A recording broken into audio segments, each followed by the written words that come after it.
Assalamualaikum warahmatullahi wabarakatuh. Perkenalkan, nama saya Robiatul Adabiyah, NIM E2018-2006. Di sini saya akan menanggapi video Bapak mengenai perekonomian terbuka atau ekonomi 4 sektor. Perekonomian terbuka atau ekonomi 4 sektor merupakan perekonomian suatu negara yang terlibat luas dalam perdagangan antar negara atau luar negeri. Jika di dalam perekonomian tertutup hanya terdiri dari produsen, konsumen, dan pemerintah, sedangkan di dalam ekonomi terbuka atau ekonomi 4 sektor terdiri dari produsen, konsumen, pemerintah, dan negara atau pihak luar negeri. Di sini dapat dilihat, maka di dalam ekonomi terbuka akan terjadi suatu kegiatan ekspor dan impor. Adapun konsekuensi dalam perekonomian terbuka atau 4 sektor dari segi ekonomi makro, ekonomi terbuka artinya ada pihak keempat atau pasar keempat dalam perekonomian, yaitu pihak luar negeri. Adapun konsekuensi dalam perekonomian terbuka yaitu yang pertama, satu, adanya permintaan agregat dalam pasar barang. Permintaan ini dapat berupa barang dari luar negeri atau ekspor, atau permintaan barang dari dalam negeri atau impor. Permintaan agregat akan meningkat disebabkan karena adanya permintaan baik dari dalam negeri maupun dari luar negeri. Yang kedua yaitu jumlah uang yang beredar dalam pasar barang.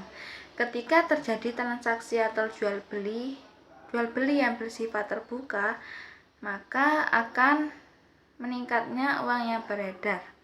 Yang ketiga yaitu harga barang dan jasa.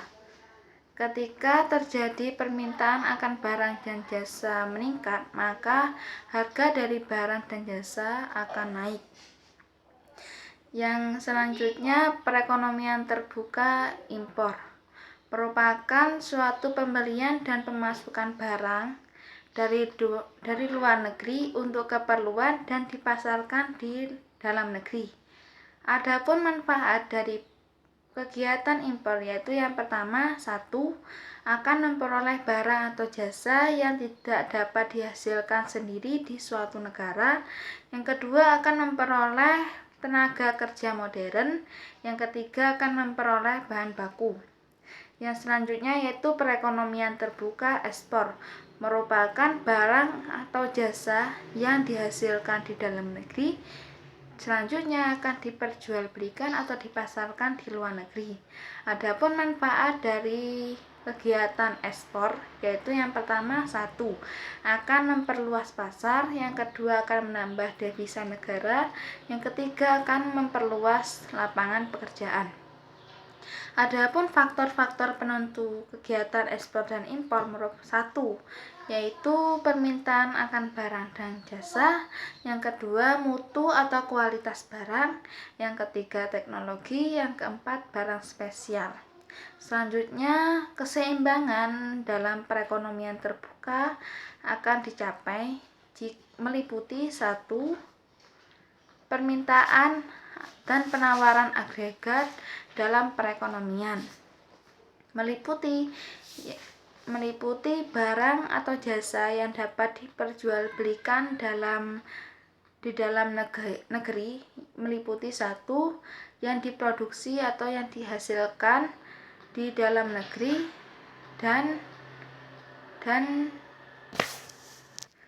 dan meliputi pendapatan internasional atau Y. Yang kedua, yang diimpor dari luar negeri atau M. Maka AS sama dengan Y plus M, yang mana AS merupakan penawaran agregat. Dalam pendekatan suntikan bocoran, keseimbangan pendapatan internasional akan dicapai jika I plus X plus G sama dengan T plus S plus M, yang mana I merupakan investasi, G merupakan pengeluaran pemerintah, X merupakan ekspor, S merupakan saving atau nabung, T merupakan pajak, dan M merupakan impor. Selanjutnya, perekonomian terbuka dalam sistem ekonomi Islam. Menurut Mannan, Islam telah menganjurkan atau menetapkan suatu perniagaan atau perdagangan yang berdasarkan tolak ukur dari kejujuran dan keyakinan dari ketulusan. Sejarah telah membuktikan bahwa Islam menganjurkan adanya perdagangan internasional. Dapat dibuktikan ketika Rasulullah berdagang sebelum diangkat menjadi nabi, beliau telah melakukan perdagangan. Ketika itu beliau tinggal di Mekah, sedangkan beliau melakukan perdagangan di Yaman dan di Syria. Hal ini membuktikan bahwa Islam telah lebih dulu melakukan suatu perdagangan internasional dan melakukan suatu kegiatan ekspor dan impor. Sekian dari saya. Apabila ada tutur kata yang tidak berkenan, mohon maaf yang sebesar-besarnya. Akhirul kalam, wabillahi taufiq wal hidayah. Wassalamualaikum warahmatullahi wabarakatuh.